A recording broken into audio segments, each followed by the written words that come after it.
Udah? Selamat malam. Meyakinkan diri.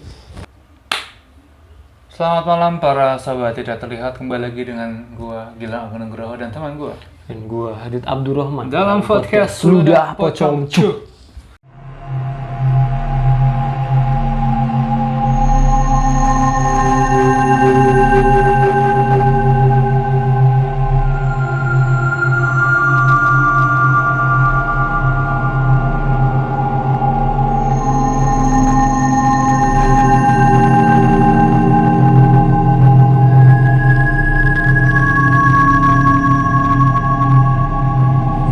Kali ini kita ada segmen baru yang tiba-tiba aja idenya Tiba-tiba muncul. Sebenarnya nggak tiba-tiba muncul, ini Sudah lama. bukan sudah lama juga, Cok. Gimana? Semi tiba-tiba soalnya. Oke. Ide segmen ini muncul berkat salah satu sobat tidak terlihat, yaitu Mas Trinugroho. Mas Trinugroho. Karena Mas Trinugroho adalah salah satu pendengar sobat tidak terlihat yang cukup detail dalam mereview episode kita. Bukan mereview sih, tapi sobat Mas Tri ini cukup detail dalam setiap episode yang kita upload. Kalau di dalam Spotify. bahasa anak-anak buku tuh nge-footnote itu loh. Nge-footnote, sumpah lah. Aku tidak menyangka Mincu tiba-tiba ngasih berderet pertanyaan dari Mas Tri Nugroho. Betul sekali. Jadi sebenarnya ya ini segmen ini ada karena Mas Tri Nugroho. Betul. Makasih banget buat Tribute to Mas Trinugroho. Thank you banget.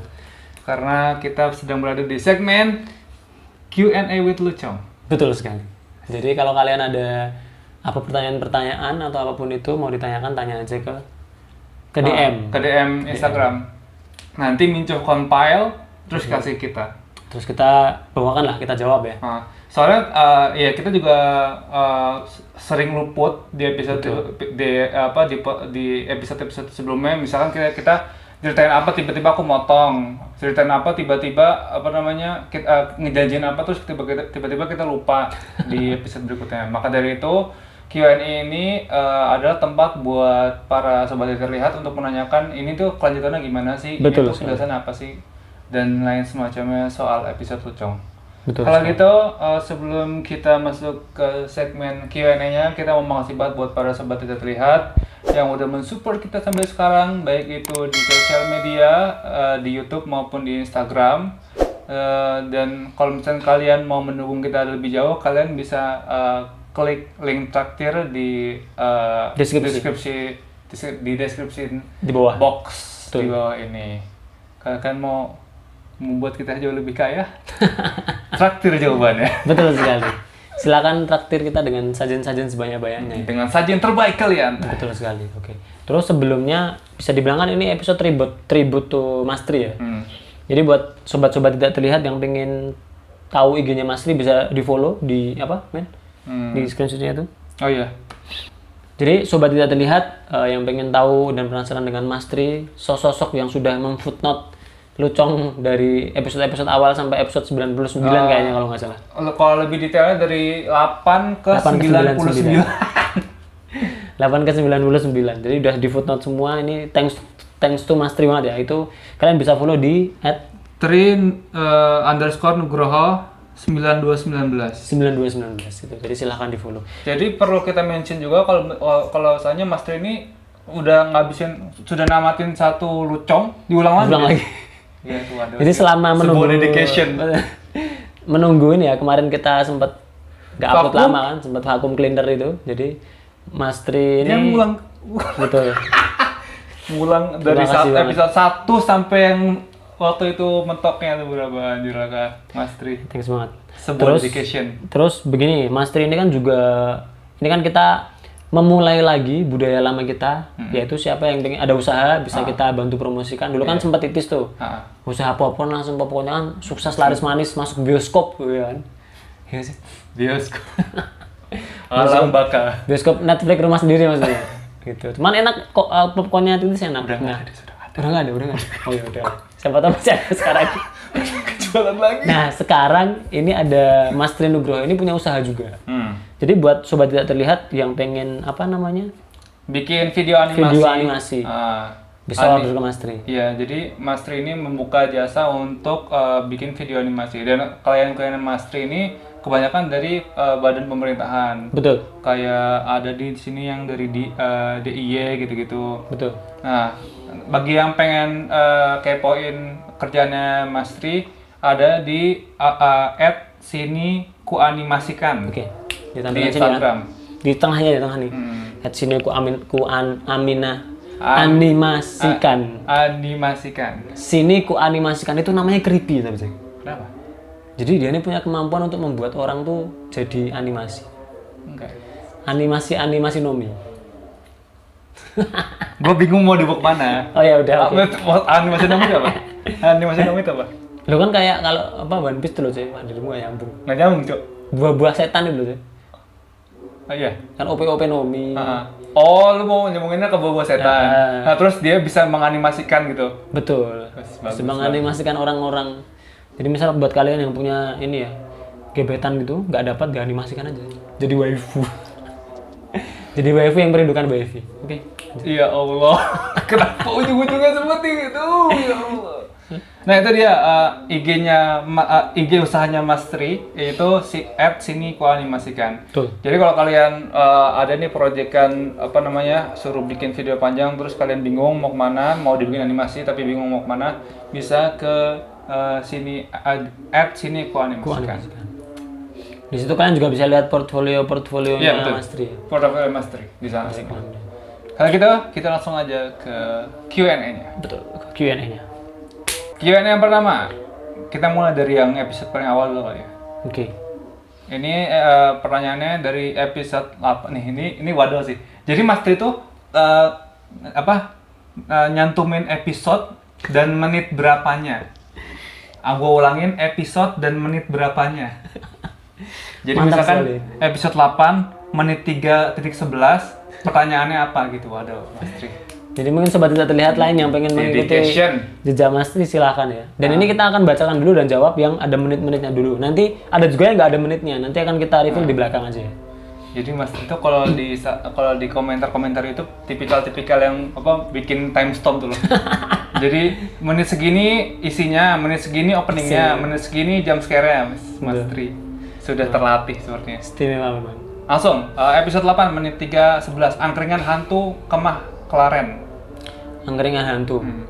Oke. Jadi ini tapi sebelumnya gini ya, mohon maaf ya sobat tidak terlihat. Di cerita-cerita ini akan ada yang bakal kita sampaikan sekarang, ada juga yang bakal kita simpan nanti karena udah kita rencanakan. Karena memang itu rentetan panjang ceritanya.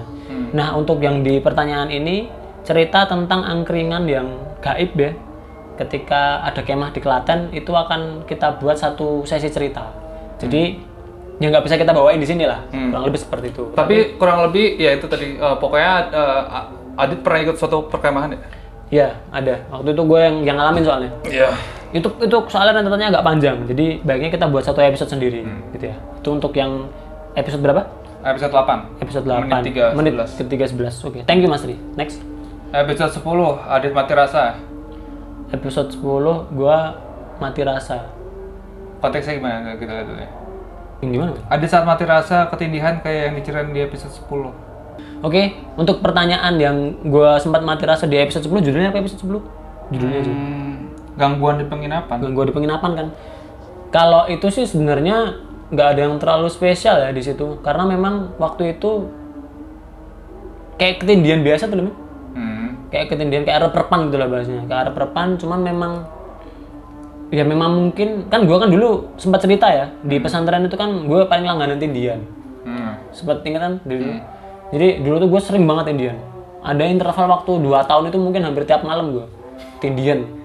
Nah, itu kan karena ternyata ada kakek pengen minta diziarahi waktu itu. Jadi setelah gue MTS kayaknya, MTS kelas 3 MTS itu mau naik ke 1 MA atau kelas 1 SMA, gue mulai sering ziarah ke rumah kakek. Ke makam. Yang di Bonoloyo itu yang ada sate gagak itu. Ya habis itu alhamdulillah udah nggak berat tindian. Harapan lagi. Jadi memang ya pengen kakak minta doa gitu. Itu sih Mas Tri ya untuk yang gua tindian itu. Oke. Next episode 11 menit 73 cerita bis nyasar ya. Cerita bis nyasar. Kalau cerita bis nyasar itu sebenarnya kan cerita yang dulu kan, ya ini gua sebut aja ya mereknya ya, karena sudah tersebar luas kan di berita. Pahala Kencana itu. Jadi yang gua maksudnya adalah cerita tentang bis Pahala Kencana yang waktu itu nyasar di salah satu hutan Blora. Ya kan? Untuk detail ceritanya, ya ini mungkin nggak terlalu detail ya, karena kalian juga bisa baca sih sebenarnya di portal-portal berita. Habis itu nggak sengaja masuk portal gaib itulah. Dan jadi dia tuh dari Pantura mau ke arah barat lah. Itu ketika jalan, karena macet dia mau cari jalur alternatif. Biasanya kayak gitu sih. Cerita-cerita orang nyasar di alam gaib naik kendaraan tuh rata-rata kayak gitu. Macet cari alternatif, dapat jalan. Tapi ternyata bukan jalan manusia. Tiba-tiba nyasar aja. Tiba-tiba nyasar. Itu jalannya sih halus awalnya, tapi semakin kecil. Habis itu tiba-tiba ada di satu jalan sepi. Kanan kiri ada tukang becak tapi diem aja. Terus tiba-tiba kepentok seperti nabrak, cedak gitu loh. Nabrak sesuatu. Kaget kan, kernetnya kebangun, turun. Betapa terkejutnya mereka karena mereka sudah berada di tengah hutan Blora. Anjir. Ya setelah itu mereka minta tolong dan seterusnya gitu lah. Oh itu tersadar karena udah azan subuh, Des? Iya, jadi waktu jedek itu kan terus azan subuh, ya kan? Nah kayak gitulah kurang lebih. Dan ternyata emang hutan itu tuh banyak cerita horornya ya. Itu di internet banyak tuh. Kalau silakan dibaca aja. Hutan Blora. Hutan Blora. Next, episode 11 menit 24:05, Killing Field. The Killing Field ya? Film itu. Oke, jadi waktu ini gue sama Gilang sempat ceritain tentang film The Killing Field. Dan ini baiknya resumnya, kalau pengen resum kita buatin sendiri aja resum film itu. Review Killing Film. Field. Jadi filmnya itu menceritakan tentang garis besar apa? Garis besarnya Khmer Merah PKI itu. Apa? Itu film PKI itu. Film PKI tapi di Vietnam ya. Di Vietnam. Khmer Merah kan. Jadi ada pembantaian berapa juta orang di situ lah. Itu gue setelah nonton nggak mau makan gitu. Ini tuh menceritakan POV-nya wartawan yang berhasil kabur. Betul, wartawan yang kabur. Wartawan lokal itu. Jujur serem banget sih. Salah satu memorable momennya yang kata lu dia di sawah ternyata orang meninggal semua tuh. Betul. Dia lari terjatuh di kubangan sawah, ternyata itu bukan kubangan sawah. Tapi sepanjang mata memandang itu adalah kubangan mayat yang sudah lembek. Udah lembek cuy. Sudah lembek loh, dia tuh terjatuh di dalam wajahnya tuh kena perut orang. Ceprot dia. Terus dia terus. Terus itu parah banget. Berarti gore ya? Rada gore ya? Gore tapi gore nggak diliatin. Oh gitu. Cuman konfliknya aja konflik. Ya gore-nya udah mati proses. Kalau gore kan goroknya diliatin kan slasher enggak gitu. Itu ya Mas Tri untuk The Killing Field, film The Killing Field. Ini sama nih, episode 11 menit 73:41 bisa nyasar. Ya bisa nyasar ini. Ya, itu sama tadi, bisa nyasar itu. Oke. Episode 14 menit 22 bokap pawang jin. Nah, ini ceritaku. Gila. Jadi ini sebenarnya bukan pawang sih. Sebenarnya ayahku dulu pernah belajar ruqyah aja. Dan dulu pas ruqyah tuh ayahku belajar tapi yang nggak bisa ngeliat men. Terus aku tanya kenapa belajar ruqyah tapi nggak mau ngeliat jin, soalnya dia tuh ibarat lagi nih, kalau misalkan kamu nih kamu punya uang buat beli motor, tapi kamu memutuskan untuk tidak beli motor, gimana ya? Gue juga bingung. Pokoknya gini, dia tuh intinya kenapa nggak mau bisa ngeliat jin, karena dia takutnya kepengen untuk bisa punya pegangan juga. Intinya tuh gitu. Pokoknya dulu bokap gue pernah belajar ruqyah karena tetangga sebelah kita tuh ustadz. Ustadz yang bisa ruqyah. Nah, dia belajar bisa belajar ruqyah. Ya itu bukan pawang sih, ya bisa ruqyah aja. Ya pokoknya nggak jadi karena takut jadi pengen punya pegangan itu ya? Belajar ruqyah itu ya ruqyah basic aja, nggak sampai ahli banget nggak. Betul, oke. Gitu. Next, episode 14 menit 19:45, Quran sebagai mantra. Nah kalau itu sebenarnya itu kritik kritik sosial sih. Jadi kan gua kan ada guru yang mengajari kehidupan gitu lah kurang lebih. Jadi beliau itu menganggap Al-Quran sekarang ini cuman sebagai mantra. Karena ya kayak tadi buat ngusir jin. Padahal kan bukan seperti itu. Ya ini agak agamis sedikit ya. Kalau di Quran ada surat Al-Jin. Jin itu dibacakan Quran itu kan bukannya kepanasan, tapi mereka malah beriman. Kayak gitu kan, itu kalau di Al-Quran ya. Jadi ya ini kritik sosial sebenarnya. Kebanyakan manusia sekarang itu menjadikan Quran sebagai mantra. Entah Iya. buat ngusir, buat meruqyah apa. Kayak atau enggak kalau jadi tuh belakangan ini gue sering lihat video ada namanya Ruqyah Syariah Ustadz siapa gitu. Jadi dia tuh salah satu ya itu tadi bukan kritik sih, tapi dia kayak ada dua golongan dukun, satu dukun hitam, satu dukun putih. Nah dukun putih ini sebenarnya sama-sama salah, tapi yang dukun putih itu menjadikan agama sebagai alasannya. Jadi kayak bikin raja-raja itu kan kayak misalkan nulis Bismillah berapa kali terus gitu terus dijadiin jimat, itu kan sebenarnya ujung-ujungnya nggak boleh juga. Nah itu kayak itu yang mantra itu. Nah, itu maksudnya yang mantra tuh maksudnya kayak gitu. Oke. Cuman ya itu kalau di obrolan lebih lanjut ada banyak perdebatan sih. Iya, kita Ini kita nggak cari bener salah ya. bukan ahlinya juga, tapi kita melihat dari sisi orang awamnya aja. Betul sekali. Next, episode 17, menit 72, kuntilanak di Gojek jadi berat. Kalau kuntilanak di Gojek jadi berat itu kayaknya gue pernah bawain nih, gue kayak pernah bawain. Cuman coba gue ulang lagi. Secara sekilas sih, ya sama aja sih sebenarnya. Jadi ada, kalau sobat lihat tahu di Jogja ada sempat hantu Aisyah. Nggak tahu. Tahu? Mana? Hantu Aisyah. Yang mana? Lu nggak tahu? Nggak tahu. Jadi sempat kisaran tahun 20 pertengahan atau akhir ya. Itu ada sempat 2020. Baru-baru kok. Oh iya. Hantu Aisyah. Oh yang ngerjain ini ya, yang Gojek, Ngerjain Gojek. yang ke ini nggak sih, yang ke arah Wahid Hashim nggak sih? Daerah situ pokoknya. Oh iya. Ada Katanya banyak hoax kok. itu. Ada banyak yang kena. Tapi katanya itu fiktif, order fiktif katanya. Ya mungkin yang itu fiktif kali, tapi ada juga yang ini yang real. Yang sempat diwawancara tuh yang ke ini arah apa? Munjali. Arah alun-alun itu loh, alun-alun Sleman itu. Sleman City Hall. Dia dapat order dari arah situ. Terus? Dari mbak-mbak gitu kan. Nah, habis itu ya udah order seperti biasa, minta diantar ke lokasi.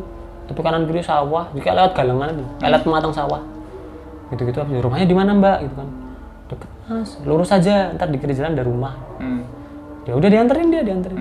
Diantarin, habis itu saya turun sini mas. Duh sini emang mana rumahnya? Itu mana mbak? Udah ini uangnya. Gitu. Habis itu dia pergi terbang.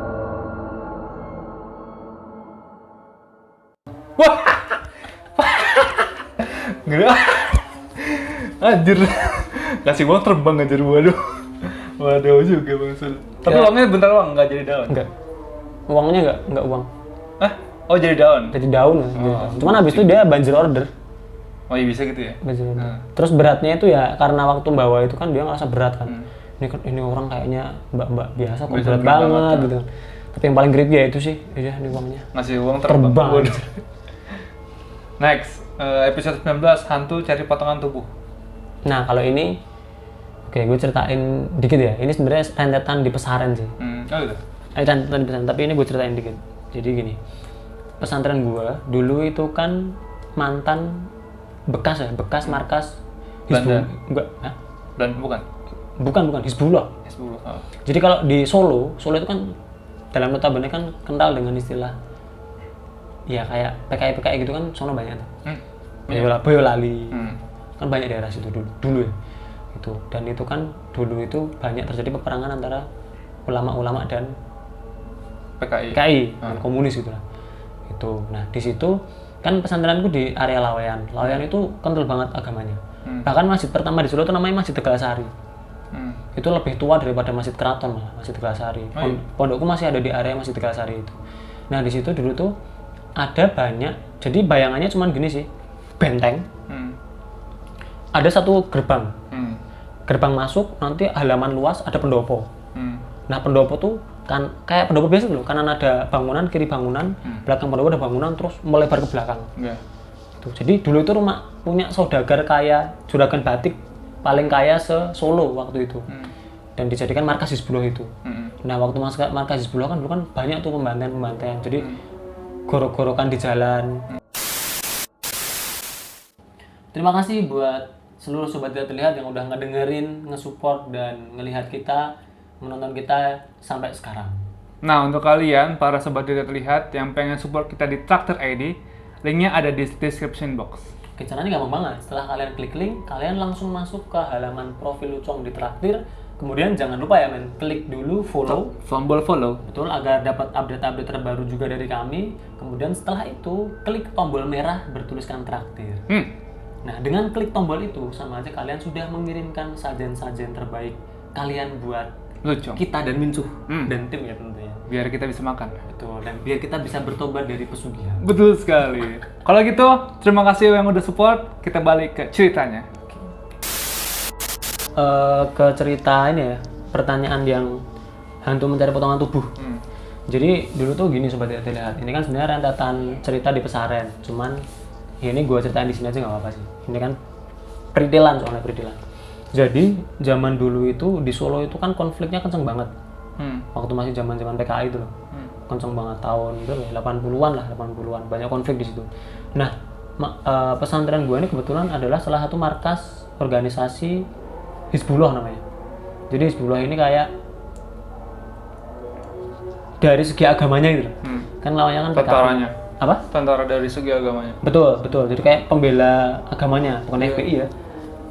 Kayak pembela Berjuang agama tapi gitu. versi yang Betul, versi agama. Islam kan dulu kan kental banget tuh. Kayak komunis sama agamis itu kan hitam putih gitu maksudnya. Kayak gitu. Jadi dan kebetulan pesantren gue ini berada di kampungnya kan Lawean. Dan di situ ada masjid tertua di Solo, bahkan lebih tua dari Keraton Solo, yaitu Masjid Tegalsari. Di situ emang ya kayak kampungnya para kiai gitu loh. Dari situ. Jadi pesantren gua ini dulunya itu milik saudagar batik paling kaya se-Solo. Satu kampungnya dipegang sama dia. Iya, kampung Lawean itu. Iya. Kan Lawean kan terkenal dengan batik kan. Nah, itu adalah salah satu saudagar batik terkaya. Bahkan dulu Sampai tuh- sekarang. sekarang udah enggak. Dulu itu dulu. Pabrik batiknya masih ada, cuman udah ganti generasi gitu lah. Oh gitu. Kayak gitu. Bahkan dulu Putri Solo itu anaknya dari Yang punya baju. saudagar itu. Saudagar itu. Kayak gitu. Dan gambarannya kayak gini sobat ya. Jadi misalnya ada benteng kotak. Benteng kotak itu berapa hektar gitu. Ada temboknya beneran, tembok. Di situ ada satu pintu. Nah, satu pintu ini kayak kalau kalian tahu Pelengkong Gading di Jogja mau ke keraton mau ke alun-alun kidul, alun-alun selatan kayak gitu. Pintu gede kayak gitu. Kayak gitu masuk. Nah, ketika masuk ke halaman luas, ada pendopo utama. Kanannya ini pabrik batik, kiri ada banyak ruangan, belakang pendopo ruangan utama, terus sana banyak bangunan. Banyak banget bangunan sampai belakang mentok itu. Dan itu bangunan-bangunan tua semua. Nah, di situ dulu itu kan memang waktu sering-seringnya konflik ya namanya perang ya. Jadi kayak penggorokan itu terjadi di jalan. Bunuh-bunuhan di jalan tuh hal biasa karena kerusuhan kan. Dan dulu tuh ada zamannya ninja. Ninja. Jadi ninja yang kayak malam-malam tuh sembunyi-sembunyi kemana-kemana tuh bunuhi para kiai. Oh gitu. Suruhannya dari PKI itu. Ya entah dari banyak oknum ya. iya, Nggak cuma dari PKI sih, ada banyak. Soalnya pasti dari konflik yang gede gitu pasti ada orang-orang yang memanfaatkan Betul. Yang jelas kan chaos banget. dukun gitu-gitu pasti. Betul, yang jelas chaos banget. Dan di pesantrenku itu dijadikan markas atau base camp utama untuk koordinasi dan untuk menyusun strategi. Dan posisinya seperti ini. Jadi gerbang besar masuk halaman pendopo. Pendopo ini jadi kayak ruang meeting atau untuk strategi dan seterusnya. Di belakang pendopo ada bangunan utama, di sisi kanan ini itu dipakai kiai. Yang kiri ini dibuat kayak ruang perawatan. Tapi ya namanya bangsal gitu. Jadi itu ada kisaran berapa meter ya? 100-an meter persegi kali. Gede lah. Atau 200 meter, besar kok itu. Soalnya sekarang jadi perpustakaan. Oh gitu. Dulu itu jadi di situ ada banyak kaki, potongan tangan. Karena konfliknya kan emang dari pasukan Hizbullah ya betul. Betul. Jadi Hizbullah yang terluka, tangannya putus, taruh situ semua. Dan banyak juga yang meninggal di situ. Banyak meninggal di situ. Itu kan cerita zaman dulunya ya. Terus beriring sejalan waktu, konflik itu kan mulai mereda. Terus tahun berapa aku lupa pesantrenku berdiri dan beralih fungsilah markas Hizbullah itu jadi pesantren. Jadi pesantren, habis itu pendopo itu jadi masjid. Ruang apa? Yo bilang aja ruang operasi ya atau ruang perawatan itu jadi perpustakaan. Disinilah hal yang paling nggak gue suka. Jadi waktu itu kan kelas 3 MA atau kelas 3 SMA lah, kelas akhir. Itu kan kita di karantina. Kalau di pesantren kelas 6 lah. di karantina di situ. Jadi kan kita kan suruh buat kayak skripsi gitu kan. Skripsi namanya tahrijul hadis. Jadi kita tuh suruh nyari satu hadis itu diteliti. Diteliti nih hadisnya bener nggak dari ujungnya kemana mana. Nah jadi kita tuh sering banget itu nginep di perpus. Waktu angkatanku rame-rame banget, rame-rame. Nah terus ketika nginep itu kayak ujian akhirnya kelas 6 gitu. Selain ujian lisan, ujian terus ada ujian kayak gitu. Kayak skripsi gitu lah. Kayak gitu. Nah, ketika di situ kan dari kelas 1 tuh aku udah sering banyak dengar cerita di situ. Nah, salah satu yang mau tak ceritain ini dulu aja. Yang ngalami itu waktu itu kejadiannya aku masih kelas 1 SMP. Yang ngalami adalah kakak kelasku waktu kelas 6. Jadi aku kelas 1, orang yang ngalami ini di kelas 3 SMA. Kelas 3 SMA. Namanya nggak usah lah, pokoknya ada Mas Y gitu aja, Mas Y. Dia waktu itu ngerjain hadis itu. Dan waktu itu kan santrinya belum terlalu banyak. Jadi pondok sekian hektar itu isinya juga ya ratusan orang lah, belum sampai ribuan. Berarti angkatanmu tuh termasuk yang cukup awal gitu bagaimana? Angkatanku udah nggak angkatan awal. Iyalah. Angkatanku udah lumayan banyak. Di waktu itu tuh cuma 16 kayaknya. Di angkatan kelas 6 yang waktu aku kelas 1 itu. Oh. Tuh, nah itu satu saat kan dia itu ngerjain hadis kan. Hadis, dia itu ngantuk. Karena kan ditungguin Ustadz. Oh dia tungguin? Ditungguin, guys. Di perpus ya? Di perpusnya. Jadi misal lesehan kan banyak nih. Ustadznya Oh tuh mesti kelar malam itu juga bagaimana? Enggak, tapi ada jamnya. Jadi misal 3 jam nih, di rumah harus ngerjain, harus di situ nggak boleh keluar. Betul. Nggak boleh main bola, nggak boleh kemana lah, harus di situ ngerjain. Sampai jamnya kelar baru bisa keluar? Nah ini ada satu ini, Mas J ini capek atau ngantuk. Malas aku. Tak tidur aja lah. Tapi kan mungkin terang-terangan. Jadi bayangannya gini, misal ini pintu masuk, aku ustadznya, aku duduk di depan pintu nih. Jadi nggak bisa keluar mereka. Kalau keluar harus lewati aku. Di sini ada ruangan los. Pada duduk di situ. Nah, hadapanku terus lurus itu adalah ujung ruangan. Kanan kirinya ada rak-rak buku. Oh, justru rak bukunya di kiri-kiri. Jadi kosong gitu tengah-tengah. Jadi, misal kan persegi panjang nih. Persegi panjang, ada ruangan los tengah. Setengahnya itu diisi rak. Tapi natanya itu jalan dari tengah tok. Nangkep ya? Jadi rak buku gede-gede banget ya. 2 meter, 3 meter kali. Iya, sampai hampir mau mentok gitu. Betul, dan kalian kan tahu buku-bukunya itu buku-buku lama Arab yang tebel-tebel itu loh kan. Jadi kayak lorong gitu.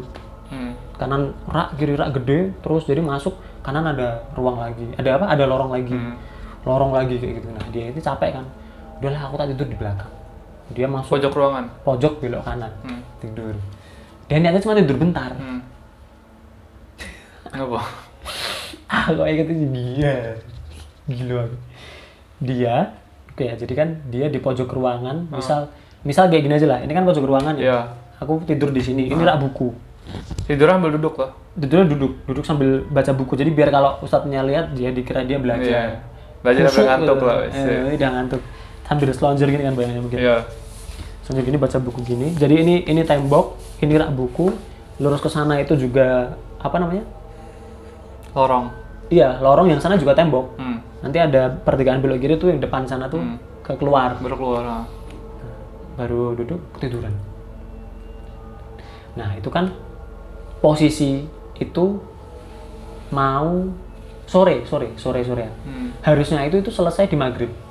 Jadi adzan maghrib keluar mandi.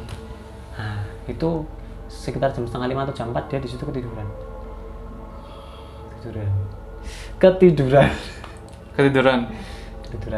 Sampai suatu ketika udah maghrib, selesai mandi. Keluarlah semua. Oh. Dan dia masih tidur. Ke 15 orang temennya keluar semua. Dia kan nggak di absen itu, kalau keluar aja. Keluar dia masih tidur. Semua keluar.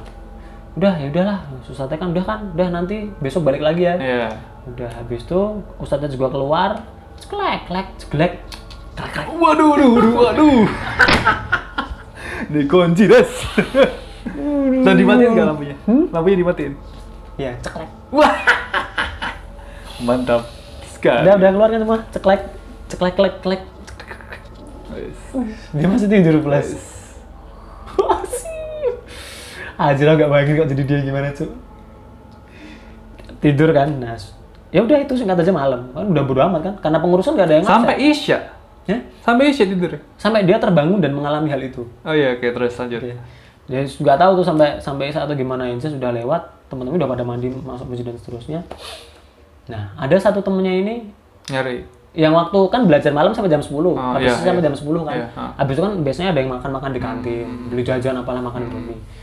Tidur. Jam setengah 11, setengah 12 tidur. Nah, jam setengah 1 tuh ada temennya yang sadar. Ini kemana ya? Si Y kemana? Hah. Setengah 1 gitu. Setengah 1 pada belum tidur kan, masih pada ngobrol-ngobrol. Si Y kemana? Si Y kemana? Nggak tahu. Berarti tadi kan terakhir di perpus. Apa dia masih di perpus? Habis itu kan, nah itu cut ya, selesai di situ. Pada bingung, mereka masih ngobrol-ngobrol biasa. Jadi jaraknya misal di sini itu perpusnya jarak 300 meter. Itu ada gedung kamar yang buat tidur mereka. Iya, Jadi mereka asrama tidur di lantai 2. Kan kalau pengurus biasanya tidur di teras depan tuh. Teras sambil ngobrol-ngobrol gitu. Nah, ya udah itu cut. Nah, terus berlanjutlah ke cerita Mas Si mantap. gitu kan. Nah, dia ini kebangun. Ketika dia melek, tapi kayak nggak melek. Gelap, soalnya gelap banget dah. Gelap banget, Des.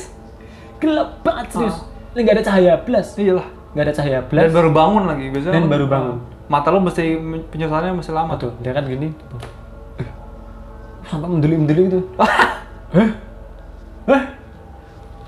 Ini di mana? Dia panik kan? Panik. Nah, habis itu ketika dia panik kan masih penyesuaian ya mata kan masih penyesuaian kan. Masih penyesuaian. Nah, tiba-tiba itu kan dia dari sini sana kan jarak ada kisaran 20-30 meter ya. Itu apa?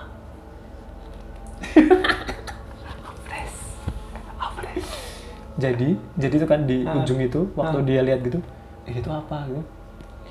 Dia itu mau beranjak bangun tapi takut. Antara dia pengen tidur lagi aja tapi kok kayaknya udah nggak bisa tidur karena udah panik kan. Udah panik. Nah, tiba-tiba di situ tuh polis. Tiba-tiba Apa, Des? ada orang Di depannya? di ujung. Aduh, ya Allah. Jadi bisa Duduk sila gitu. enggak sih, kamu tahu nggak sih kayak tubuh nggak ada ini. Dia sayup-sayup nggak ada kakinya, jadi kayak jatuh tuh kayak grek gitu loh. Grek. Ih, apa itu? Nah, terus ya gini, cuma tubuh gini nggak ada kakinya tapi terus kita ambil dia bayar gitu. Tapi masih ada palanya? Masih ada palanya, tapi palanya juga gini gitu. Tapi nggak ada kakinya. Wah, udah takut kan. Nah, waktu dia mau berdiri itu, berdiri kan dia, strek, langsung gitu. Langsung kan, dia berdiri, dia kan mau lari, belok kiri, dia kan mau lari ke depan kan. Itu mau dia belok kiri, dia tuh nabrak, brek, dia jatuh kan, langsung seruangan depan yang tadi kosong itu isinya orang semua, tapi badannya beda-beda. Nggak ada yang ini nggak ada, ada yang ini nggak ada. Aduh, anjir lemes banget gue dengernya. Lemes banget, Des. Dia langsung teriak. Dia langsung lari ke pintu. Wah. Dan nggak pingsan lagi. Nggak pingsan, gimana dia mau pingsan, Des? Nggak tahu nggak pingsan sih dia. Wah. Ustaz. Lah, kedengeran itu. Sampai ke lantai 2. Itu suara si Y. Wah, betul dia masih di perpus. Ada lari. Kamu di dalam. Yo, Des, aku di dalam, buka. Aduh, gimana aku nggak punya kunci.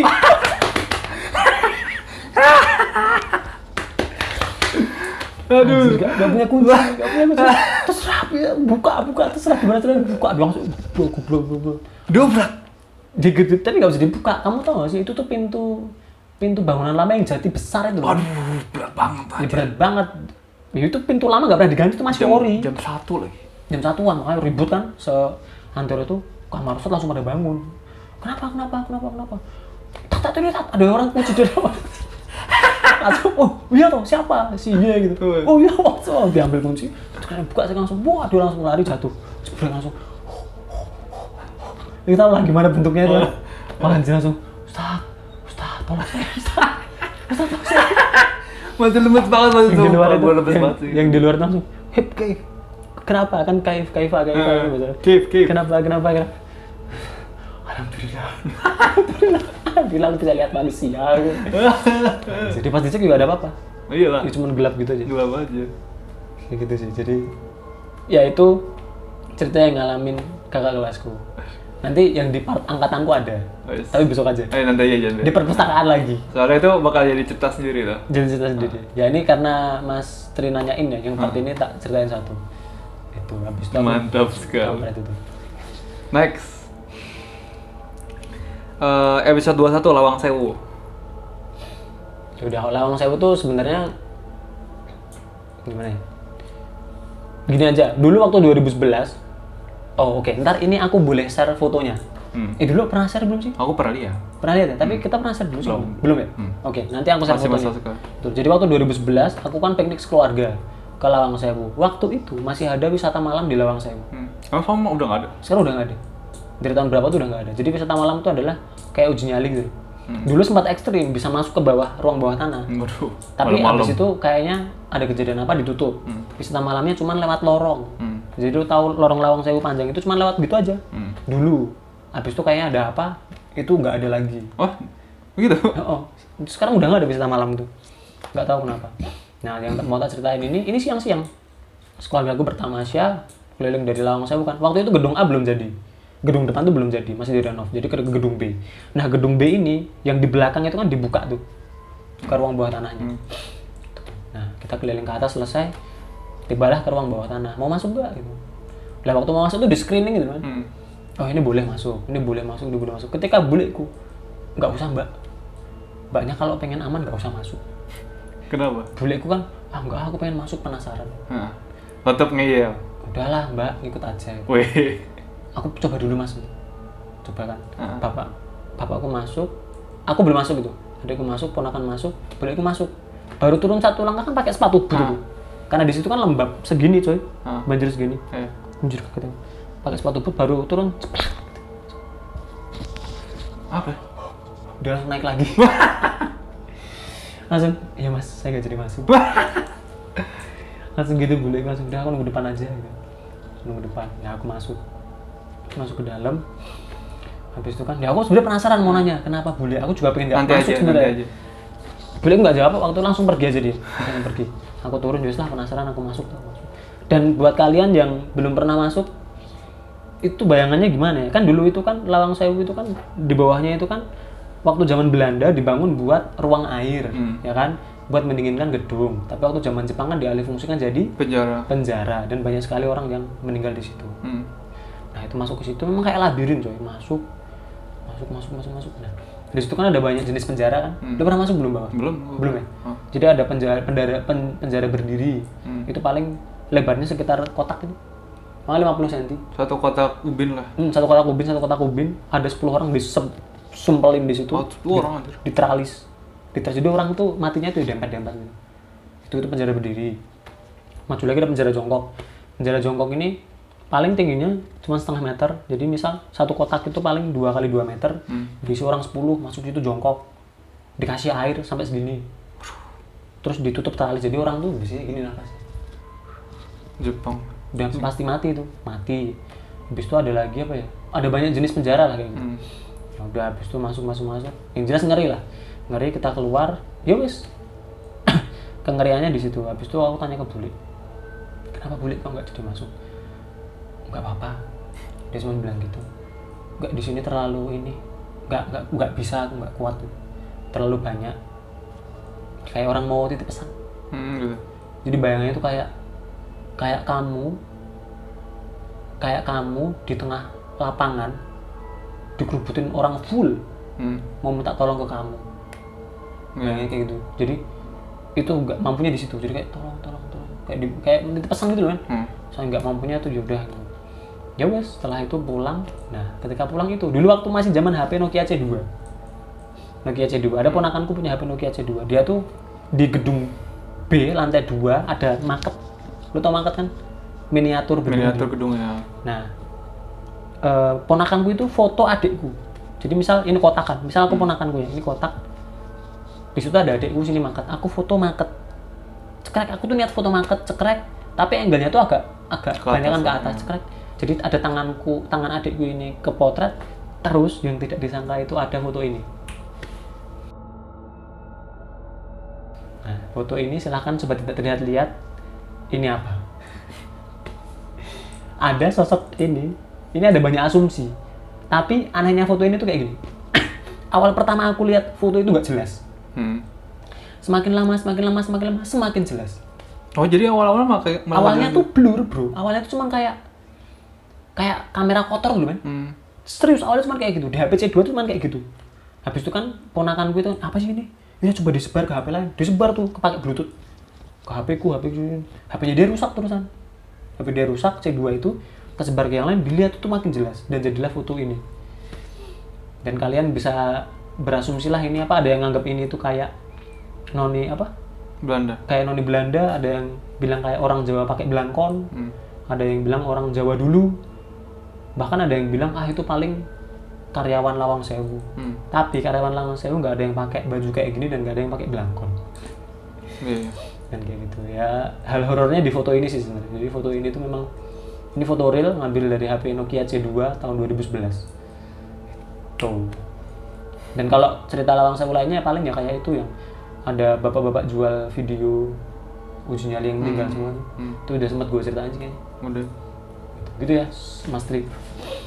Next, episode 27, Revi.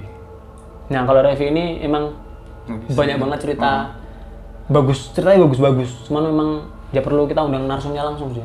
Waktu itu sebenarnya kita agak curang sih. Dia tuh nggak mau jadi narsum, kita paksa jadi narsum. Awalnya sebenarnya cerita-cerita ringan biasa, terus tiba-tiba record aja. Kita record dan dia memang nggak pengen record sebenarnya. Tapi ceritanya anjir banget. Dan kita juga baru tahu di sana. Iya, betul sekali. Ya mungkin kalau ini next ada kesempatan bisalah kita record sama Revi. Atau mungkin dia sudah terbuka hatinya, kan sudah nikah sekarang. Gitu ya, Revi. Mas Tri. Next, episode 30 menit 40-50 dikejar tuyul Imogiri. Kalau itu ini sempat gue ceritain waktu ada collab sama Mojok kayak gini. Waktu sempat. Jadi ini mitos sih sobat Yatira. Jadi kalau kalian ke Jalan Imogiri Timur, jadi perempatan Terminal Giwangan ke arah Makam Raja, jam 12 ke atas, kalian kalau naik motor sendiri ke situ, kencang sendiri tapi sarannya sendiri, nanti kalian akan merasa ada yang ngikuti. Nah, ketika kalian nengok ke kanan atau ke kiri, nanti akan ada anak kecil, botak, lari, sambil nengok kalian. Sambil senyum? Sambil senyum. Gak ada alisnya, senyumnya lebar. Dan ketika kalian menambah atau menggeber motor kalian 100, dia akan ikut kecepatan 100. Dan itu akan ikuti kalian sampai ujung. Kalau sekarang ada monumen Sultan Agung kan, di dekat pasar Imogiri itu, mentok itu ada monumen itu. Pokoknya dia tuh tujuannya ke Makam Raja. Oh gitu? Itu kayak nyari barengan gitu. Berhentinya pas kapan? Kamu sampai ujung ntar dia hilang. Oh gitu? Tapi kalau misal dirimu ya, takut kan, nggak sampai ujung, kamu melipir kanan kiri, kamu akan diikuti terus. Mau sih? Jadi mesti sampai. Aku belum bilang yang itu ya berarti? Belum. Oh iya itu. Belum itu. Jadi emang itu tuh kayak tugasnya, misal kamu dapat itu kan, ya kamu lurus aja mentok sampai lurus, dia hilang baru kamu balik. Jadi jangan sampai misal nih, kan ada banyak perempatan tuh. Misal belok kanan ke arah Stadion Pacar, kamu udah akan diikuti terus dan kamu nggak bisa pulang. Masa nggak bisa pulang? Diputer-puter. Sama dia? Sama dia. Jadi lu lambat, dia ikut lambat. Mata anda cowok. Lu diem aja, dia diem. Dan yang creep itu kan pandangan dia itu loh men, tertuju ke kita terus. Dia tuh nggak nengok, nggak gimana, dia cuman ngeliat ke kita terus. Lu jalan gini ada Aduh ya Allah, pusing banget. Jadi kalau kalian menemukan hal itu, mending antar aja sampai pojok baru kalian pulang. Itu tipsnya, Itu tips kalau lewat jalan Imogiri Timur. Next, episode 41 Rendang Rasa Sabun. Ini lu kan ya? Aku enggak. Gua agak lupa kan rendang rasa sabun ini. Kayaknya cerita di pondok deh. Tapi mohon maaf banget nih sobat tidak terlihat atau Mas Tri. Gua agak lupa serius. Gua udah coba refill episodenya inget-inget tapi nggak nemu rendang rasa sabun. Lupa gua. Gua lupa inget sih. Apa aku ya? Kayaknya aku deh. Kayaknya aku dan kayaknya cerita di pondok. Kayaknya. Tapi aku lupa inget. Iya. Skip ya, Mas Rik. Rendang Rasa Sabun, terus episode masih 41 menit 30-40 MLM Gilang.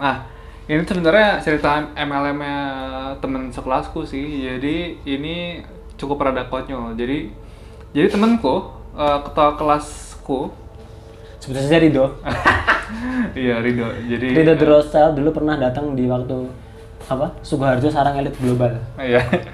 Jadi si Rido ini dulu kan dulu waktu kuliah dia bukan sempat sih, dia status dia itu jomblo gitu.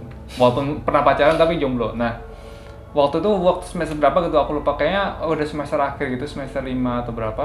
Nah, dia tuh makan di kalau nggak angkringan, kayak angkringan. Makan di angkringan atau enggak di warung-warung makan gitu. Yang dekat kosannya. Nah, di angkringan itu ataupun di warung makan itulah, dia tuh ketemu sama mbak-mbak yang katanya cantik, cakep gitu loh. Cakep. Terus dan mbaknya tuh juga friendly gitu, masih mau membuka percakapan dan lain semacamnya.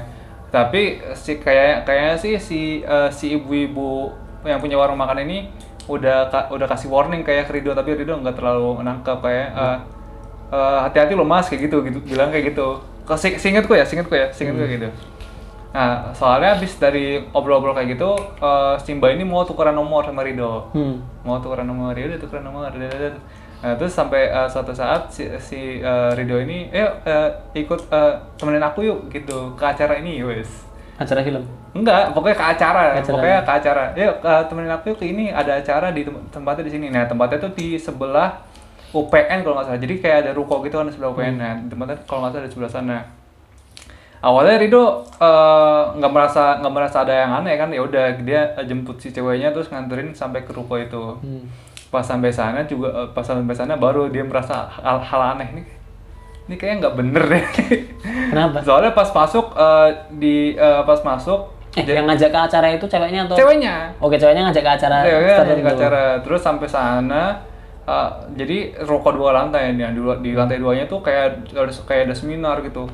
Nah, terus si Rido tuh lihat ada beberapa orang yang didampingi. Jadi nggak semua orang didampingi. Jadi ada beberapa orang yang didampingi. Jadi kayak pokoknya ada beberapa orang yang didampingi. Terus acara dimulai, siapa kita? Wah, kayak gitu, ternyata MLM cowok. Dan ternyata orang-orang yang didampingi itu yaitu korban-korbannya itu. Oh gitu. Jadi ada beberapa Kandidatnya. 3 sampai 5 orang yang didampingi gitu, kayak kan Rido kan didampingi sama si mbak-mbaknya itu. Jadi itu calon korban. dikasih tahu, ayo mas. Rawir mas, malang lagi gitu. Dibalik aja kucing. Aku sampai Hati-hati di internet. Udah hilang sekarang ya, Pak. Oh iya, udah nggak ada. Asupan gizi receh. Ada kucing lah. Aku ngakak banget sampai sekarang macam. Wah. Kita harus meledos. MLM coy. Nah, jadi Rido tuh jadi si ceweknya tuh ini ngajak, ayo mas ikut mas, ini keuntungannya ini kalau misalkan mas bisa mengikut bisa buat kapal pesiar tuh, lihat dia aja kayak gitu deh ya, persuasi MLM pada umumnya, ayo mas. Terus Rido tuh udah mulai gak nyaman, ya udah anjir lah. Dan yang lain tuh Rido tuh kan yang lain tuh kalau disuruh ayo ikut yel Rido tuh kayak aduh anjir mau ngapain gue di sini kayak gitu katanya. Terus akhirnya ada jeda istirahat, terus Rido mau balik, terus ada satu leadernya, masnya mau kemana? Saya mau pulang, saya ada acara lagi gitu, bilang kayak gitu. Oh iya mas belum pulang ini ngisi formulir dulu gitu kata leadernya. Ya udah mas ini formulir saya bawa aja, saya kerjakan di kosan. Terus pas Rido mau ngambil, enggak mas ini formulir mesti di sini. Ya udahlah kalau gitu saya balik aja. Terus mas jangan, ini masa isi formulir dulu terus balik. Ya ngapain saya isi formulir? Saya di sini juga nggak cuman ikut-ikutan doang. Pokoknya intinya si leader ini kayak maksa gitu buat si Rido isi formulir. Tapi ya pas pokoknya kalau nggak salah tuh si leadernya ini dapet telepon terus Rido cabut lah. Gitu. Langsung lari lah, bodo amat. Dia langsung trauma, kenalan sama cewek baik. Tapi ngomongin kayak gitu, gue juga pernah dapet nih di sini nih. Di mana, Des? Anak kantor gue yang kena. Kenapa? Jadi waktu itu kan kita main ke ini toh, Gunung Salak. Di Gunung Salak itu kan ada 5 orang aku cowok semua. Di sana tuh tiba-tiba ada 3 cewek. Temanku kan godain tuh dapat nomor. Dapat nomor di WA, follow up, di chat gitu kan. Ternyata diajak main kan mau. Diajak main. Sampai ke puncak lumayan. Oh, seriusan? Dari sini cuma naik motor sampai ke puncak. Gila ini ceweknya kok. Mau aja. Mau aja sampai sono di prospek. Mas aku tuh mau jujur sama kamu. Aduh. Ternyata MLM kucing lah. Ini aku pengen nawari, ikut ya Kang, ikut ya. Habis itu dia, wah, itu kan ini kan temanku kan jualan kan tuh, marketing toh. Wah, nggak usah gitu, kamu aja beli ini produkku. malah saling menawarkan produk, tolol juga. Jadi awalnya yang perencana ngedate jadi sesi saling follow up. Kamu mau beli aja nih. Terus ujung-ujungnya Kapling beli aja nih. Begitu itu. Ujung-ujungnya mereka berpisah. Iya lah, tolol banget. Malah saling menawarkan produk ya. Kucing sekali. Kita goblok sih. Iya tuh. Padahal kita di waktu itu kan istriku belum sini, aku masih tidur apa namanya? Di kantor. Masih tidur di kantor. Wah, aku merasa wah keren ini. Dia sampai bisa ngajak cewek main gitu kan. Ternyata ada udang di balik batu. Saudara-saudara. Kayak emang perlu hati-hati sama cewek cantik dan ramah kayak Tugu Tubitu men. Itu tuh masih kecil, Bro. Masih kelas 1 SMA kok. Anjir lah. Enggak tuh SMA. Next. Cerita sejarah episode 45 apa ya sejarah? Kalau sejarah tuh kaitannya paling sama sejarah peradaban dunia ya. Itu nanti paling di sesi sendiri panjang agak panjang. gitu. Tapi emang asiknya bahas sama Gilang. Kalau gue sendiri nggak asik. Bersama lo aja. Aku udah ngerangkum kok tema-temanya. Next episode 49 menit 35 cerita ilmu apa ya? Ilmu apa? Ilmu apa ya? Ilmu sebagai bintang tamu seperti Ilu. Ilu. Oke, kalau cerita tentang Ilu bagusnya sih dia kesini sih ya. Kalau nggak zoom atau gimana nanti lah. Soalnya kalau cerita detailnya ya nggak asik kalau orangnya nggak ada. Kayak Revi tuh loh. Iya, mesti ketemu sama orangnya. Kalau nggak ya via zoom atau Discord gitu ya. Coba di kontak lah besok-besok. Ilu. Tapi cukup unik sih orangnya. Bukan cukup unik, emang sangat unik. Unik sekali. Punya teman seperti Ilu. Next, episode 53 menit 150 konspirasi bulan. Konspirasi bulan juga sama aja lah nanti di episode peradaban itu aja. Ada sisinya sendiri ya sobat ya, lihat. Next, episode 54 menit 24. Ada yang dijanjikan pengalaman mau mati ini sebenarnya psikosomatis sih. Jadi sebenarnya pas gue cek menit 22-24 tuh nggak ada, gue nggak ngomong apa-apa, tapi kayaknya ini pengalaman karena temanya itu psikosomatis, kayak gue pengen cerita itu, gue waktu itu pernah, jadi kan gue waktu itu posisinya belum pernah olahraga sama sekali, tapi gue pengen olahraga jogging biasa aja, jadi gue waktu itu ngiterin lapangan Stadion Kridarsono tuh kan. Masih di Jogja loh? Masih di Jogja tuh. Oh di Jogja? Iya. Oke, terus? Kridarsono, dan itu gue masih pacaran sama Aisyah itu. Hantu Aisyah? Kakak cowok. Pacar mantanku namanya Aisyah, kucing lah. Yang lu tinggal, kok nggak ada itu? Kagak, itu beda lagi. Beda lagi? Jadi gua masih pacaran sama Aisyah. Jadi waktu itu ya udah kita jogging di Kridarsono gitu kan. Oke. Pas Kridarsono kan dia bukan sampai muter gitu kan. Iya. Pas bolak-balik baru bolak-balik ke pas kan baru satu kali putaran, terus mau lanjut kedua tiba-tiba jantung gua kayak tuh kayak gitu men, dan napas gua langsung terengah-engah gitu. Lu sendiri waktu itu? Hah? Sendirian? Sama si Aisyah. Oh, Aisyah. Terus gua akhirnya duduk tiduran, terus Aisyah nanya, kamu kenapa? Nggak tahu, ini aku kayak ngap, terus jantungku kayak debarnya kencang banget. Gua tuh udah siap asyhadu anna Muhammadar Rasulullah. Gua udah siap-siap gitu, Des. Akhirnya enggak, itu tenang aja, itu kamu cobaan mini heart attack, kata kayak gitu. gua nggak tahu itu istilahnya ada apa enggak, tapi gua percaya ya udah. Gua akhirnya menenangkan diri sampai akhirnya jantungnya reda lagi. Tapi ya lemes gitu lah gitu. Itu aja berarti ya? Gitu dah. Oke, sebentar terlihat. Next, episode 54 menit 128 Probo. Kenapa yang Probo nih? Nah kalau Probo tuh gini ya sobat tidak tuh ya, gue baru ingat pengen ceritain. Jadi dulu gue punya teman yang namanya Probo, sekelas sama gue. Juga namanya Lutfi. Mungkin kalau Probo sama Lutfi mendengarkan, mungkin kalian akan terpingkal-pingkal, akan bernostalgia dengan cerita ini. Jadi waktu itu kan ada turnamen sepak bola antar fakultas. Kan gue Duwin. Jadi kalau ini kejadiannya ada di Gor Uin. Yeah. Di Gor Uin waktu itu kelas gue Ikom BIM lawan mana, dakwah atau mana gitu.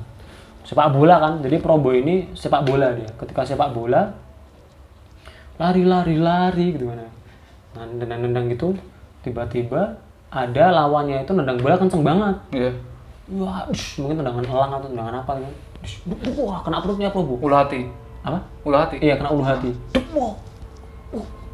Lawan siapa itu? Lawan siapa? Apa? Lawan siapa? Kalau nggak salah Usuluddin atau dakwah gitu. Waduh, itu emang kejam-kejam guys itu. Lah makanya ngelop tapi pakai bola dia langsung cuk, langsung jatuh. Bruk langsung dia terlentang langsung. Kejam, guys. Langsung kejang. Aduh ya Allah. Kejang kan. Wah. Kan itu banyak supporter cewek pada panik. Panggil tolong, minta tolong anu. Poli. Wah, yang lain kan pada panik kan. Wah, minta pertolongan. Ada satu orangku yang sangat islami. Namanya Lutfi. Bukannya mencari pertolongan, dia malah mendekati Probo. Didekatilah Probo yang sedang seperti langsung asyhadu. Malah dibimbing, Cok. Jadi ketika temanmu ada yang pentingnya asyhadu Allah. Udah persiapan kalau dia meninggal sekali, kucing lah. Lutfi. Tapi emang Allah. Muhammad Rasulullah. Dan seketika itu juga ngakak terus. Yang tadi panik jadi ngakak, bingung mau panik sama ngakak. Aduh. Nah, habis itu untungnya timnya pada datang ditolongin kan langsung Lutfi. Minggirnya belum waktunya. Belum waktunya desa. Ini itu namanya step atau kejang-kejang, jangan dituntun. Emang selalu agamis, Cok. Apa aja jawabannya? Win-nya totalitas. Bagus ya. Jadi nanti yang dengar mungkin kalian mahasiswa Win di Seantero Universe ya. Dicontoh ini. Kakak Lutfi. Bagus sekali. Terima kasih serius berusaha kita sampai sekarang. Next. Episode 60, guru fisika resign. Guru fisika resign. Apa? Itu ceritaku di pondok. Tapi aku gak lupa inget ya. Tak ceritain nanti aja pas part-part pondok. Nanti ya Mas Tri ya. Itu ceritaku itu. Tapi aku agak lupa inget. Aku coba reveal dulu ya. Episode 93, hantu kali mambu. Hantu kali mambu sebenarnya kurang lebih ya udah sempat kita ceritain sih. Ada yang ngocok berenang itu, terus kan kali mambu. Itu bukan kali mambu, soalnya itu kali Gajah Wong. Jadi yang gue maksud itu bukan kali Gajah Wong. Nah, kalau kali Gajah Wong ini gue cerita sejarah dikit ya. Kenapa kok kali itu dinamai kali Gajah Wong? Jadi dulu sultan itu kan nggak tahu ya ini sultan kerajaan Mataram atau udah kerajaan Jogja, gue agak lupa. Yang jelas dia tuh punya gajah kesayangan. Gajah disuruh memandikan prajuritnya di sungai itu. Nah, terus prajuritnya itu ada yang dibilangin sama rajanya, kamu jangan mandiin gajah di hari-hari apa gitu, ada waktu pantangan. Tapi waktu itu seperangkat prajurit itu ngeyel. Akhirnya dia tetap memandikan gajah di kali sungai itu. Nah, ketika itu benar saja, waktu itu ada sejenis kayak banjir bandang. Banjir bandang, tapi ketika mau banjir bandang itu, mereka nggak hanya tahu gimana, ketika mereka terkena air, mereka jadi batu. Seprajurit ya? Seprajuritnya. Gajahnya juga? Segajahnya juga. Wah. Jadi tiba-tiba kena banjir bandang, gajah sama prajurit jadi batu. Dan itu katanya tulak karena melawan titah raja ya. Jadi itu memang kualat karena melawan raja. Terus itu memang kenapa jadi batu? Karena untuk bukti bahwa ini loh orang-orang kalau melawan titah raja itu kayak gini. Gitu. Nah, cuman aku dulu kan kecil sempat nyari-nyari tuh. Ini di mana sih titiknya? Batunya. Dulu sempat ada katanya. Emang ada, cuman katanya udah lama kan itu. Udah berapa ratus tahun gitu. Tergerus. Akhirnya ya hilang. Seprajurit-prajuritnya. Itu kali. Jadi kali Gajah Wong itu kalau kalian penasaran alirannya, kalau tahu Gembira Loka, ada jembatan itu masih aliran Sungai Gajah Wong. Nanti sampai yang itu dekat arah Kota Gede yang ada nang ngocop berenang. Itu sih kalau kali Gajah Wong. Selain itu ya paling kayak Mbak Kunti, bambu-bambu gitulah. Kayak serigala jadi-jadian itu sambungannya. Gitu ya. Next, episode 99 menit 4411 cerita RWE. Cerita RWE. Yang apa namanya? Tentang sebenarnya udah jelas kayak tentang tembok ini. Terus hilang, dicari alamatnya nggak ada. Gitu. Itu dulu sempat kita ceritain kok kalau nendang itu kan karena di kantor apa gitu? Di kantor karena udah lembur sebel kan sama revisi nendang tembok, tiba-tiba ada yang balas nendang dari arah, misal gue nendang tembok ini dari belakang ada yang nendang, padahal belakang itu ruang PS yang nggak ada orang di situ, nggak ada pulang. Terus kalau yang Gojek itu ya dia dipesenin GoFood muter-muter sampai 4 kali 5 kali di telepon kok nggak sampai mas. Loh saya udah di alamat itu tapi nggak ada kantornya. Ada kantornya. Udah kok bisa? Iya saya lihat kebun. Lihatnya kebun. Akhirnya baru yang pesan untuk keluar baru tahu ini kantornya. Loh, kok ada bangunan? Tiba-tiba ada rumah. Kok ada bangunan? Gitu sih sobat lihat untuk yang cerita itu. Next, cerita keranda terbang. Keranda terbang aja gue sempat cerita di episode beberapa waktu lalu ya. Yang apa? La ilaha illallah, gue denger itu loh waktu masih kecil. Udah lama kan waktu itu. La ilaha illallah, la ilaha illallah. Udah saya ceritain kayaknya. Next, tokoh politik pakai dukun. Kayak ini gua, tapi ini tuh juga cerita dari Toro. Jadi ini bukan pakai dukun sih, tapi kena santet gitu. Jadi ada salah satu katanya Toro ya, ini wakil presiden kita pernah kena mantan wakil presiden kita pernah kena santet yang keluar, yang jadi tuh dia sampai muntah darah apa muntah kaku gitu. Tapi karena mantan presiden kita juga apa namanya punya pegangan juga, nggak santetnya tuh nggak parah-parah banget. Tapi kayaknya udah menjadi rahasia umum kalau misalnya ada beberapa tokoh politik yang klinik tuh yang pakai dukun lah, yang apa yang biar jabatannya naik lah. Itu udah jadi rahasia umum sih menurutku. Betul. Gitu. Next, Alif memikat seluruh wanita kelas. Ya kalau itu kita harus menghadirkan Alif sih sebenarnya. Alif ini memang manusia epic. Payoh gitu. Ya enggak? Iya. Oh iya, iya. Itu dia bagusnya hadir kayak Iluk sama Revi tadi. Itu teman kelasnya apa namanya? Adit. Teman sekelasku. Terus ngocop jadi kucing nih apa ya? Ngocop jadi kucing tuh aku lupa inget juga ceritanya. Kayaknya aku yang cerita deh kayaknya. Tapi gue lupa juga sih. Ntar kalau ingat ya, sobat tidak terlihat. Ngocop jadi kucing. Atau Mas Tri tahu konteksnya apa terus? Oh boleh di-share mungkin. Biar kita ingat lagi gitu ya Mas. Yuk. Next. Ilu jarang minum. Ya itu yang tadi. Terakhir, Aib tenggelam. Kalau Aib tenggelam nih, Aib tuh temen sekelasku. Jadi kayaknya pernah aku ceritain ya konteksnya tuh. Jadi waktu itu kita lagi makrab HMI. Nah di makrab HMI ini ada temenku si Rido sama Aib tuh diajak buat ikut makrab. Ya udah, namanya juga bukan makrab sih, tapi kayak apa namanya, kayak kemah di Gunung Purba gitu, kemah aja. Oh di Langgeran. Di Langgeran. Kayak kemah aja, kan gunungnya juga friendly gitu kan, buat pemula. Nah pulang kita tuh lewat jalur yang ada air terjunnya gitu. Jadi ada air terjun, terus kayak ada kubangan air terjunnya. Nah kita berenang di sana, dan aku di sana tuh konteksnya belum tahu kebiasaan Aib tuh ternyata emang nggak bisa berenang. Akhirnya Aib berenang ke tengah sampai tiba-tiba Aib tuh kayak ngejeblos sendiri, di dekat air terjunnya itu. Aku kira itu bercanda. Ternyata jadi kan di untungnya tuh di air terjun itu ada rombongan lain. Jadi rombongan yang cowok-cowok ini udah selesai, udah naik. Jadi kan ini air terjun nih. Nah, di sini ada tebing. Nah, mereka tuh udah mau siap-siap naik ke atas. Tapi masih nongkrong di tebing ini. Terus yang mas-mas yang di atas, Mas itu betulan. Langsung saya nyebur. Jadi mau nyelamatin? Iya, aku yang nyelamatin. Aku berenang, narik Aib udah gini pala aku, tapi aku dorong. Pokoknya yang penting dia dulu selamat. Aku soalnya aku bisa berenang, dorong. Akhirnya dia trauma sekarang. Trauma untuk berenang di alam bebas. Tapi ekstrim banget sih dia tahu kayak gitu ya masih nyemplung. Aku juga berani kalau kayak karena nggak tahu deh, soalnya gue awalnya kayaknya dangkal. Awalnya dangkal tuh tiba-tiba wup gitu. Jadi emang dia tuh awalnya landai itu tiba-tiba vot gitu. Jadi kayak gue nyoba kan, ternyata sampai pas udah segini tiba-tiba pas udah dari segini tiba-tiba langsung segini. Oh ada lubang gitu. Bukan kayak lubang, kayak langsung zet gitu aja. Langsung dalam gitu. Langsung dalam aja itu. Kalau yang nggak bisa panik sih. Iya. Oke.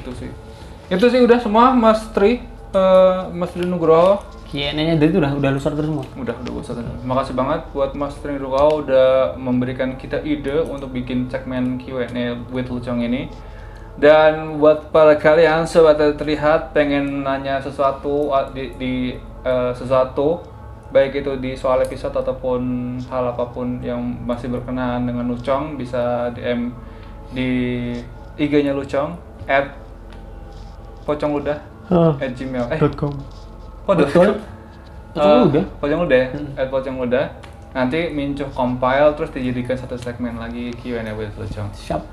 Terima kasih untuk para sobat terlihat yang udah support kita dan mendengarkan kita, support kita di media sosial. Dan kalau kalian pengen support kita lebih, kalian bisa mampir ke traktir kita, ada di link deskripsinya, ada di Instagram dan juga ada di YouTube. Di deskripsi YouTube. Kalau gitu, gua Gilang Agung Nugroho dan gua Hadid Abdurrahman. Kita berdua pamit undur diri dan salam Bocong Cu.